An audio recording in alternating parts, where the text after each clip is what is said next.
కర్ణాటక ప్రభుత్వం ఏదైతే ఒక నిర్ణయం తీసుకొని 519 అడుగుల నుంచి 524 అడుగులకి ఆల్మట్టి డ్యామ్ ఎత్తు పెంచాలనే ప్రయత్నం చేస్తున్నదో ఇది తెలంగాణ ప్రజల ప్రయోజనాలకు తెలంగాణ ముఖ్యంగా మహబూబ్ నగర్, నల్లగొండ, ఖమ్మం, అదేవిధంగా రంగారెడ్డి జిల్లా ప్రజలందరికీ కూడా ఇది ఒక దారుణాతి దారుణమైన నిర్ణయంగా పరిణమిస్తుంది. ముఖ్యంగా మన రైతులకు కానీ ఈ ప్రాంత ప్రజలకు కానీ కృష్ణా జలాల్లో మనకు శాశ్వతంగా మన హక్కులకు గండిగొట్టే ఒక ప్రయత్నం కర్ణాటక ప్రభుత్వం చేస్తూ ఉన్నది.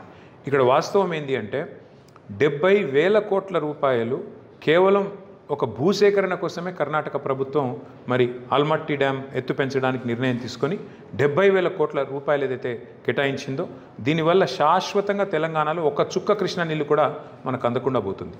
ఇవాళ కర్ణాటకలో ఉన్నది కాంగ్రెస్ ప్రభుత్వం, తెలంగాణలో ఉన్నది కాంగ్రెస్ ప్రభుత్వం.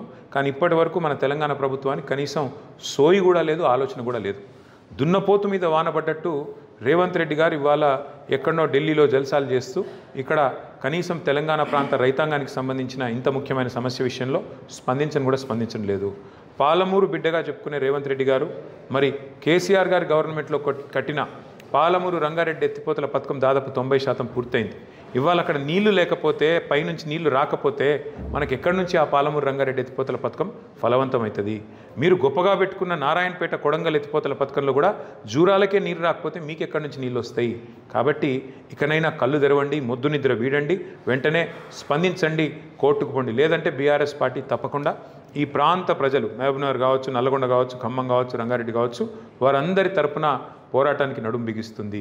అట్లాగే ఇవాళ తెలంగాణలోని మా అన్నదమ్ములతో కూడా నా విజ్ఞప్తి, నా ప్రార్థన, ఒక్క ప్రాజెక్టు ఆల్మట్టి దానిలో 5 ఫీట్ల ఎత్తు పెంచితే ఇవాళ 70,000 కోట్ల ఖర్చు వస్తుందని చెప్పి కర్ణాటకలోని కాంగ్రెస్ ప్రభుత్వం చెప్తున్నది. మరి కాళేశ్వరం ప్రాజెక్టు ద్వారా 3 బ్యారేజీలు, 15 రిజర్వాయర్లు, 19 సబ్స్టేషన్లు, 21 పంప్ హౌజులు, అట్లాగే 100 కిలోమీటర్ల సొరంగ మార్గాలు, 1000 కిలోమీటర్ల ప్రవాహ కాలువలు నిర్మించిన మరి తెలంగాణ ప్రభుత్వం కేసీఆర్ గారి నాయకత్వంలో 93,000 కోట్లు ఖర్చు చేస్తే నానా యాగి చేసి, నానా గోల చేసి, ఇదేదో స్కామ్ జరిగిపోయింది, 1,00,000 కోట్ల కుంభకోణం అని చిల్లర మాటలు మాట్లాడిన కాంగ్రెస్ పార్టీ రేవంత్ రెడ్డి నాయకత్వంలో చేసిన చిల్లర ప్రచారాన్ని ఇకనైనా మీరు గమనించండి అని కోరుతా ఉన్నా.